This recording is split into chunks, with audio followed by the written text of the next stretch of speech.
Hello students, I am Faiza Siddiqui. Welcome to Gold Audio Education. आज हम पढ़ेंगे क्लास 9th का चैप्टर 2। ये इस चैप्टर का 6th पार्ट है। बाकी के पार्ट्स भी चैनल पर अपलोडेड हैं, आप चाहें तो चैनल पर जाकर भी देख सकते हैं या आई बटन पर क्लिक करके भी देख सकते हैं। चलिए स्टार्ट करते हैं। Algebraic identities.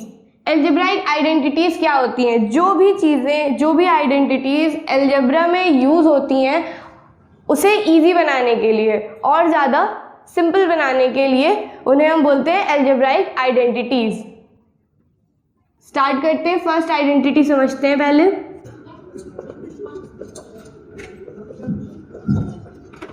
a plus B का whole square is equal to A square plus B square plus 2ab। मतलब कहीं पर हमें दो टर्म्स दी हो और वो प्लस में हो, दोनों ऐड हो रही हो और उन पर पूरे पर स्क्वायर लगाओ, होल स्क्वायर हो, तो हम उसे ऐसे लिख सकते हैं कि फर्स्ट टर्म का स्क्वायर, फर्स्ट टर्म क्या है a, तो a का स्क्वायर, प्लस सेकेंड टर्म का स्क्वायर, सेकेंड टर्म है b, तो b का square, plus 2 into first term into second term. First term a है तो a से मल्टीप्लाई करा, मल्टीप्लाइड बाय सेकेंड टर्म मतलब b, 2 into a into b। अगर हम ऐसे लिख के सॉल्व करेंगे उससे ज़्यादा इजी है, हम ऐसे लिख के सॉल्व करेंगे। हम जब भी कोई ऐसा केस देखेंगे तो हम क्या करेंगे, उसे इस तरीके से लिखेंगे ताकि हम उसे इजीली सॉल्व कर सकें और हमें उसका आंसर मिल जाए। सेकेंड आइडेंटिटी देखते हैं।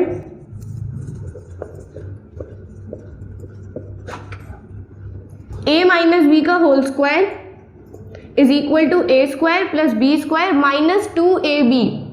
मतलब जब दो टर्म्स हो और माइनस में हो, दो टर्म्स यहाँ पे ऐड हो रही थी, यहाँ सब्ट्रैक्ट हो रही हैं और उनके ऊपर पूरे पर स्क्वायर लगा है, होल स्क्वायर है, तो फर्स्ट टर्म का स्क्वायर मतलब a का स्क्वायर प्लस सेकेंड टर्म का स्क्वायर मतलब b का square minus 2 into a into b, 2 multiplied by first term multiplied by second term.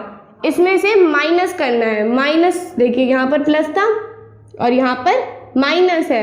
a plus B का होल स्क्वायर और a माइनस बी का whole square, ये और ये, इन दोनों आइडेंटिटीज में सिर्फ इतना फर्क है कि यहाँ पर जो ऐड हो रही हैं दोनों टर्म्स तो यहाँ पर प्लस 2ab आता है और जब सब्ट्रैक्ट हो रही हैं माइनस का साइन है तो माइनस 2ab आता है। देखिए a square plus B square plus 2ab, a square plus B square minus 2ab। यहाँ भी प्लस का a स्क्वायर था, यहाँ भी प्लस का a स्क्वायर है, यहाँ पर भी प्लस का b स्क्वायर था, यहाँ पर भी प्लस का b स्क्वायर है। सिर्फ 2ab यहाँ पर प्लस का है क्योंकि ये प्लस हो रही है, यहाँ पर माइनस का है क्योंकि ये माइनस हो रही है।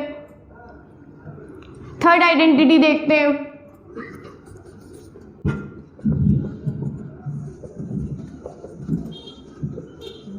a square minus B square is equal to a plus B multiplied by a minus B. मतलब ये कैसे हुआ, देखिए जब भी कभी हमें दो टर्म्स ऐसे मिलेंगे, जैसे एक टर्म का स्क्वायर माइनस दूसरी टर्म का स्क्वायर, तो हम उसे कैसे लिख सकते हैं, first term plus second term, मतलब दोनों टर्म्स को ऐड करें फिर उससे मल्टीप्लाई कर दें दोनों टर्म्स के डिफरेंस से, मतलब कि माइनस कर दें a plus B multiplied by a minus B. यहाँ पर हमने सम करा है और यहाँ पर सब्ट्रैक्ट करा है। देखिए तो a square minus B square को हम कैसे लिख सकते हैं, a plus B multiplied by a minus B.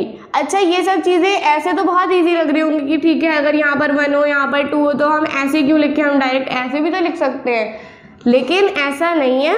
सिर्फ 1 और 2 थोड़ी ना होते हैं, और भी तो बहुत सारे नंबर्स होते हैं, या फिर नंबर्स छोड़िए वेरिएबल्स भी तो होते हैं, जैसे a b, ये भी तो अभी कोई इनकी फिक्स वैल्यू नहीं है, चेंज होती रहेगी, ये भी वेरिएबल्स हैं।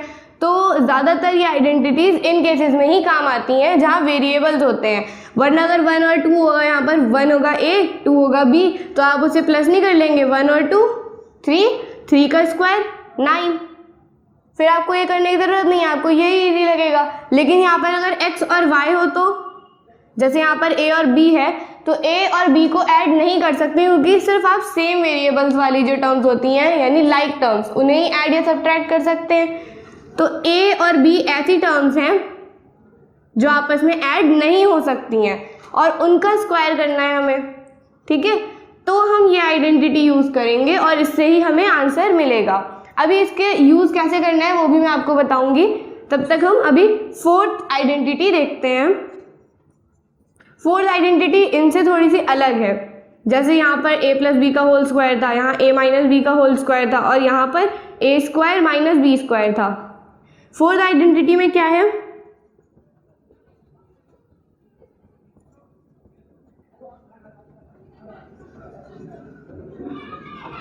x plus A multiplied by X plus B is equal to X square plus a plus B into X plus A into B. देखिए इसमें क्या है, तीन टर्म्स हैं। यहाँ पर दो दो टर्म्स की बात हो रही थी, एक टर्म a थी दूसरी b थी, यहाँ पर भी यहाँ पर भी। यहाँ पर तीन टर्म्स हैं a b और x, a b और x।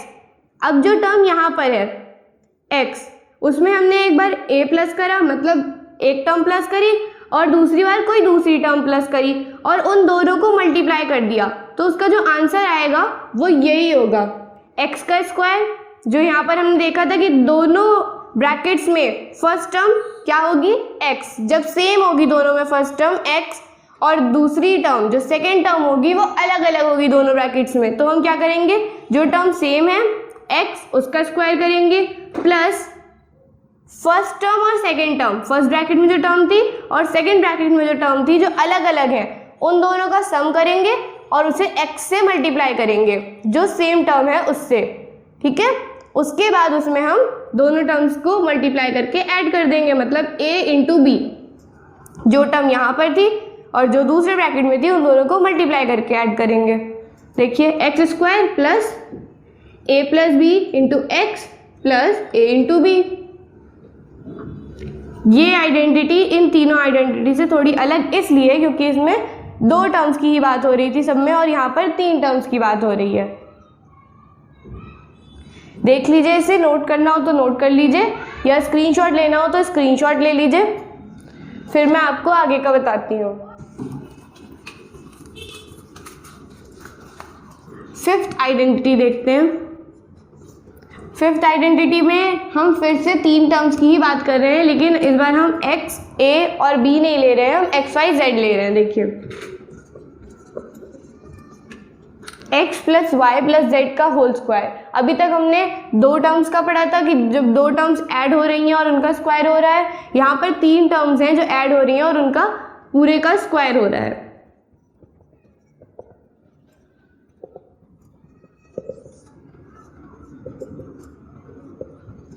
देखिए जब भी कोई हमें ऐसा केस दिखेगा, इस तरीके से लिखा हुआ कोई भी हमें नंबर मिलेगा, कोई भी तीन नंबर जब इस तरीके से लिखे होंगे तो हम उसे इस तरह से लिखेंगे, मतलब हमने उसे एक्सपेंड कर दिया। ये समझिए कि जो भी हम आइडेंटिटीज लगाकर सॉल्व करेंगे उसमें ये होगा कि हम उसे एक्सपेंड कर देंगे। यहाँ पर देखिए हमने सिर्फ ये लिखा हुआ था x plus Y plus Z का होल स्क्वायर और यहाँ पर हमने उसे एक्सपेंड कर दिया X square plus Y square plus Z square plus 2xy plus 2yz plus 2zx। इतनी डिफिकल्ट नहीं है ये आइडेंटिटी जितनी लग रही है। देखिए पहले तो तीनों टर्म्स का, first term, second term, third term, first term का स्क्वायर करिए प्लस सेकेंड टर्म का स्क्वायर करिए प्लस थर्ड टर्म का स्क्वायर करिए। यहाँ तक तो बिल्कुल ईजी है। उसके बाद का भी ईजी है। देखिए प्लस 2 से किसे मल्टीप्लाई करना है, सबसे पहले फर्स्ट टर्म और सेकेंड टर्म को, 2 multiplied by first term multiplied by second term, 2 into X into Y हो गया, प्लस फिर सेकेंड टर्म और थर्ड टर्म को 2 into Y into Z, plus फिर थर्ड टर्म और फर्स्ट टर्म को 2 इंटू जेड इंटू एक्स। पहले इन दोनों को, फिर इन दोनों को और फिर इन दोनों को। यहाँ तक समझ में आ गया? इजी है ये तो, इतना तो सही है। अब देखते हैं इसके बाद कौन सी आइडेंटिटी है। यहाँ पर है तो दो ही टर्म्स, जैसा कि अभी हम पढ़ चुके हैं दो टर्म्स वाला, लेकिन उसमें स्क्वायर था, इसमें क्यूब है। हमने पढ़ा था a प्लस बी का होल स्क्वायर। अगर हम चाहें तो x प्लस वाई की जगह a प्लस बी भी लिख सकते हैं, कोई ऐसी दिक्कत नहीं है। हम जैसे आइडेंटिटी हम किसी भी वेरिएबल को लेके लिख सकते हैं, जैसे हमने a और b वाली पढ़ी। अब यहाँ पर हम x y से पढ़ लेते हैं। x y का क्यूब क्या होगा, x प्लस वाई का होल क्यूब क्या होगा, x cube plus Y cube plus 3xy multiplied by x plus Y. देखिए फर्स्ट टर्म का क्यूब, सेकेंड टर्म का क्यूब, प्लस करना है फिर सबको। तो फर्स्ट टर्म का क्यूब प्लस सेकेंड टर्म का cube plus 3 into first term into second term multiplied by first term plus second term. पहले हमें 3 को मल्टीप्लाई करना है फर्स्ट टर्म से, फिर सेकेंड टर्म से, और उसके बाद फर्स्ट और सेकेंड टर्म को ऐड करके उससे मल्टीप्लाई करना है बस। अगर आप चाहें तो इसको ऐसे भी लिख सकते हैं, ये थोड़ा कॉम्प्लिकेटेड लगता है, लेकिन इसको सिर्फ इतने पोर्शन को देखिए, x cube plus Y cube तो यही रहेगा, इसकी जगह पर आप लिख सकते हैं 3x² y plus 3xy square.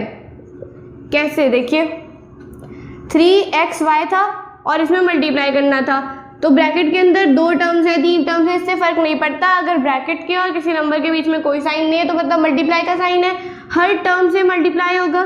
तो 3xy पूरा मल्टीप्लाई होगा x से, प्लस पूरा मल्टीप्लाई होगा y से। जब 3xy को x से मल्टीप्लाई करेंगे तो x का स्क्वायर हो जाएगा, तो 3x² y प्लस का साइन। जब 3xy को मल्टीप्लाई करेंगे y से तो 3x तो 3x ही रहेगा और y का स्क्वायर हो जाएगा, तो 3xy स्क्वायर। तो चाहे तो आप इसको ऐसे लिख सकते हैं x cube plus Y cube plus 3xy multiplied by x plus Y, या फिर ऐसे भी लिख सकते हैं x cube plus Y cube plus 3x² y plus 3xy square. जैसे आपको इजी हो, याद करने में आपको जो सिंपल लगे आप उस तरीके से याद कर लीजिए, क्योंकि मेन है कि याद करना है आपको। इनको समझ भी सकते हैं, समझ के भी कर सकते हैं, याद करके भी कर सकते हैं। याद करना ज़रूरी इसलिए है क्योंकि जब आप सॉल्व करेंगे बार बार क्वेश्चंस तो आपको पता रहेगा, अच्छा जहाँ पर ऐसे लिखा होगा आपको ये लिखना है, जहाँ पर ऐसे लिखा होगा आपको ये लिखना है।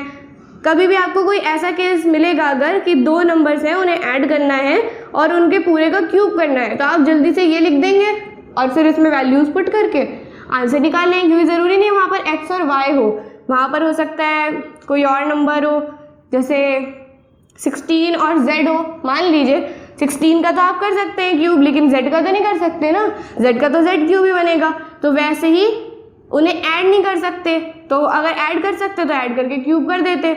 तो फिर हम पहले यहाँ पे 16 का क्यूब करेंगे, फिर z का क्यूब करेंगे, फिर 3 को मल्टीप्लाई करेंगे 16 स्क्वायर से। इस तरीके से करके हम पूरा वैल्यूज पुट करके आंसर निकाल लेंगे। वो सब भी हम अभी करेंगे, लेकिन अभी हम इसके बाद 7th आइडेंटिटी देखते हैं, x माइनस वाई का होल क्यूब। देखिए यहाँ पर हमने x प्लस वाई का होल क्यूब करा था, यहाँ पर हम x माइनस वाई का होल क्यूब कर रहे हैं। सबसे पहले आप ये याद रखिए, जो अभी हमने आइडेंटिटी पढ़ी थी a प्लस बी का होल स्क्वायर और a माइनस बी का होल स्क्वायर, उसमें क्या फ़र्क था? a स्क्वायर वैसे ही था, b स्क्वायर वैसे ही था, प्लस 2ab और माइनस 2ab का फ़र्क था। वैसे ही यहाँ पर भी है, यहाँ पर x क्यूब था, यहाँ पर भी x क्यूब है, प्लस y क्यूब है तो प्लस y क्यूब यहाँ पर भी है। उसके बाद क्या है इसमें 3xy x प्लस वाई। यहाँ पर क्या होगा, यहाँ पर था x प्लस वाई इसलिए x प्लस वाई आया, लेकिन यहाँ पर plus 3xy x minus y आएगा, plus 3xy x minus y. Multiply करना है x माइनस वाई से, बस सिर्फ और सिर्फ इतना फ़र्क है।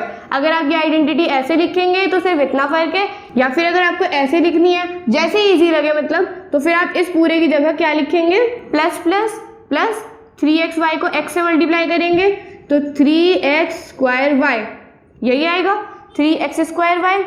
फिर प्लस माइनस माइनस और 3xy को y से मल्टीप्लाई करेंगे तो 3xy स्क्वायर, ये हो जाएगा। बस सिर्फ और सिर्फ इतना ही फ़र्क है। देख लीजिए ऊपर वाली आइडेंटिटी में और नीचे वाली आइडेंटिटी में कितना फ़र्क है, सिर्फ एक माइनस के साइन का फ़र्क है। चाहे आप अगर ऐसे याद करेंगे तो यहाँ पर, और ऐसे याद करेंगे तो यहाँ पर। ये पूरी आइडेंटिटी नहीं है यहाँ से यहाँ तक, सिर्फ यहाँ से यहाँ तक है। या फिर अगर आप इस पोर्शन को नहीं लिखना चाहते हैं तो इसे सॉल्व करके, बल्कि और आपने इसको एक्सपेंड कर दिया और ऐसे लिख लिया। सिंपल है, बस ये यही है, इसमें और कुछ भी नहीं है। चाहे आप ऐसे याद करिए चाहे ऐसे याद करिए, इसको इससे मल्टीप्लाई करा, इसको इससे मल्टीप्लाई करा, तो वही मिल गया हमें। इसी को तो हमने आगे सॉल्व करा है। 8th आइडेंटिटी देखते हैं,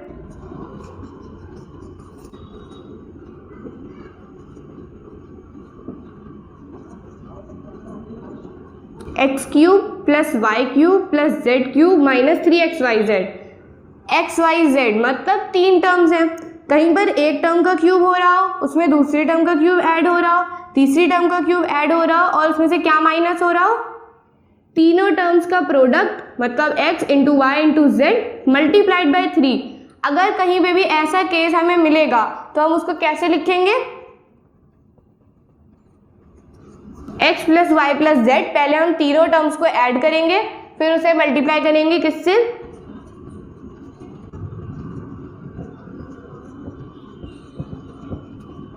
x square plus Y square plus Z square minus x y minus y z minus z x. इससे हम इस पूरे को मल्टीप्लाई करेंगे, पहले इन तीनों को ऐड कर लेंगे फिर इस वाले ब्रैकेट को भी सॉल्व कर लेंगे और दोनों को मल्टीप्लाई कर देंगे। कैसे, देखिए x cube plus Y cube plus Z cube minus 3xyz। जब कभी भी ऐसा लिखा होगा तो हम पहले तीनों टर्म्स को ऐड करेंगे, फर्स्ट सेकंड थर्ड, फिर उसे किससे मल्टीप्लाई करना है, फर्स्ट टर्म का स्क्वायर प्लस सेकंड टर्म का स्क्वायर प्लस थर्ड टर्म का स्क्वायर, उसके बाद माइनस करना है। यहाँ माइनस 3xyz था इसलिए x को y से मल्टीप्लाई करके माइनस कर देंगे, फिर क्या माइनस करेंगे, y इंटू जेड को z से मल्टीप्लाई करेंगे, जो भी आंसर आएगा वो माइनस कर देंगे, फिर z को x से मल्टीप्लाई करेंगे और जो भी आंसर आएगा उसे माइनस कर देंगे और दोनों ब्रैकेट्स के सॉल्यूशंस को आपस में मल्टीप्लाई कर देंगे। समझ में आ गई ये आइडेंटिटीज। देखिए स्क्रीनशॉट लेना हो तो स्क्रीनशॉट ले लीजिए, वीडियो को पॉज करके देखना हो तो पॉज करके देख लीजिए।